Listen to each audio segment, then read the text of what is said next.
Griner just called Caitlin Clark a trash effing white girl. Caitlin Clark has been picked on and abused ever since she entered the league in 2024, and now Brittney Griner is... The WNBA is facing a pivotal moment as increasing pressure mounts for the league to investigate Atlanta Dream center Brittney Griner following a controversial incident involving Indiana Fever star Caitlin Clark. Circulating video footage allegedly shows Griner directing racial slurs toward Clark after fouling out of the game. The league's continued silence has drawn sharp criticism, especially when compared to its swift responses to other controversies involving Clark and opposing fans. Mel Hill, former ESPN host, says that no, she didn't say bleep white girl. She says bleep whack call. To which she then went on to call me a grifter for even pointing this out, but besides the point. You can watch and make up your own mind as to what it appears Brittney Griner is saying. It's not certain what Griner says. There is one way to find out. Ask Brittney Griner. However, no one has done that except for Outkick. It's been over 2 weeks since Griner said this. Instead, the WNBA was investigating a bogus race hoax made up by Angel Reese about Indiana Fever fans. And I say bogus because they found no evidence that supports. The controversy erupted during the Indiana Fever's 81-76 victory over the Atlanta Dream, a game already marked by intense physical play and growing tensions between the teams. In the second half, Brittney Griner committed her sixth foul, ending her night in visible frustration. Cameras captured the moment, and soon after, lip readers and social media analysts began circulating footage that appeared to show Griner calling Clark trash, followed by what many interpreted as effing white girl. She fouled out. She decided to take her anger and frustration out on Caitlin Clark. If the roles were reversed, imagine the type of field day the media would be having right now. Let's all remember the character of Brittney Griner. This is the same woman who got caught smoking weed in Russia and was jailed. And then Joe Biden made a trade for the merchant of death and returned him back to Russia for him to continue doing the same shenanigans that he was doing before he... The incident quickly gained explosive traction across social media platforms, with the video clip trending for nearly 36 hours and drawing reactions from prominent figures in both the sports world and the political arena. The timing was especially significant, given the broader context of Caitlin Clark's rookie season and the unprecedented spotlight she has brought to women's basketball. If she ever came along, there were a lot of outstanding basketball players who happened to be black females that was doing their thing on the WNBA level. And they never got this kind of shine. This girl, the Golden Goose, comes along and she wreaks havoc. She's the Rookie of the Year. She's fourth in the league in MVP voting. Fourth in the league, her rookie year. Wow. Clark's impact on WNBA viewership has been nothing short of transformative. Games featuring the former Iowa star have averaged 1.178 million viewers, compared to just 394,000 for games without her. This 199% increase highlights Clark's immense value to the league's commercial success and its growing mainstream relevance. News just came out. Ratings are higher than it's ever been for the WNBA. Yeah. Congrats to Caitlin Clark. It's crazy how that works. I mean, you know, what are you going to do?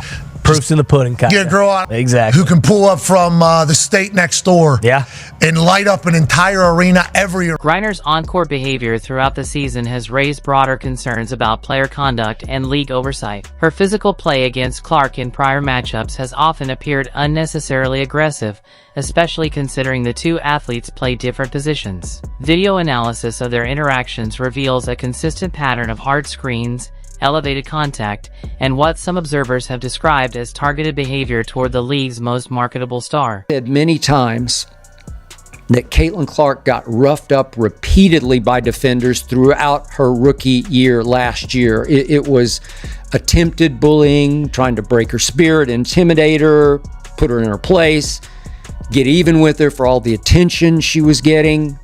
But this season, it appears Caitlin is more committed. If you're enjoying this coverage, please consider subscribing. The most recent game between the Fever and the Dream featured several instances of chippy, physical play, with Griner picking up fouls at a concerning rate before ultimately fouling out. Basketball analysts have pointed out that Griner's foul rate in games involving Clark significantly exceeds her season average, raising questions about poor game management or possible intentional targeting of the rookie phenom. This pattern becomes even more troubling in light of the alleged verbal incident. suggesting a sustained level of hostility toward a player who has single-handedly elevated the profile of women's professional basketball. Concerns about the physicality go beyond the numbers. Multiple video reviews have shown Griner engaging in what could be deemed excessive contact, including high-impact screens and unnecessary body checks that extend beyond the bounds of typical gameplay. While physicality is part of professional basketball, the frequency and targeted nature of these interactions have sparked growing debate about whether Griner's conduct crosses the line into unsportsmanlike behavior. Watch some of these plays, guys.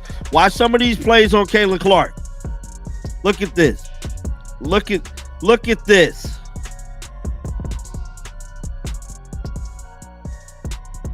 See that? Grabbing, physically grabbing her, applying pressure, pushing her. Look at Brittney Griner. Look at this. Look at how physical they are. Now, granted, Caitlin Clark has been in the weight room this season, but I'm telling you right now, there is only so much your body can take, man. Look at how close Ryan Howard playing her.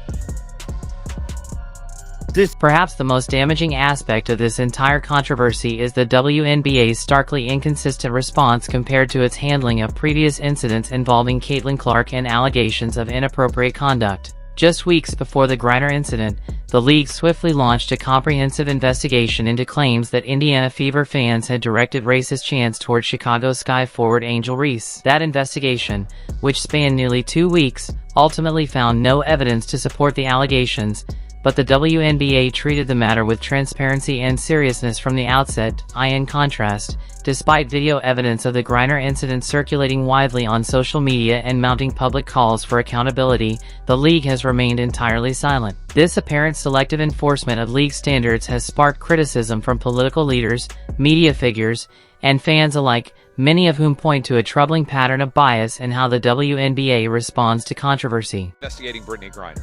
How have you refused to provide a statement on Brittney Griner's behalf from the Atlanta Dream, from the WNBA, to Outkick? Because we've asked. So we asked the WNBA, are you investigating Brittney Griner?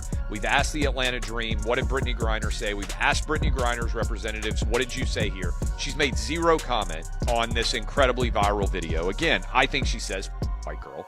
I think she is insulting somebody. The incident has drawn sharp commentary from prominent sports media figures, with ESPN's Stephen A. Smith emerging as one of the most vocal critics of both Griner's alleged behavior and the WNBA's lack of response. Smith, a longtime advocate for recognizing Caitlin Clark's transformative impact on women's basketball, expressed frustration over what he perceives as resentment toward Clark from some veteran players and league officials. Smith has particularly emphasized the economic realities of the league, arguing that Clark's success is not only historic but vital to the WNBA's growth. He cited stark viewership data to underscore her value, highlighting that Clark's most recent game before her injury drew 2.22 million viewers on CBS, making it the second most watched WNBA game ever broadcast on the network. Other media personalities have echoed similar concerns. Many expressed confusion over the league's failure to address the allegations with the same level of seriousness shown in past incidents. Notably, Skip Bayless commented on both Griner's silence and the WNBA's inaction.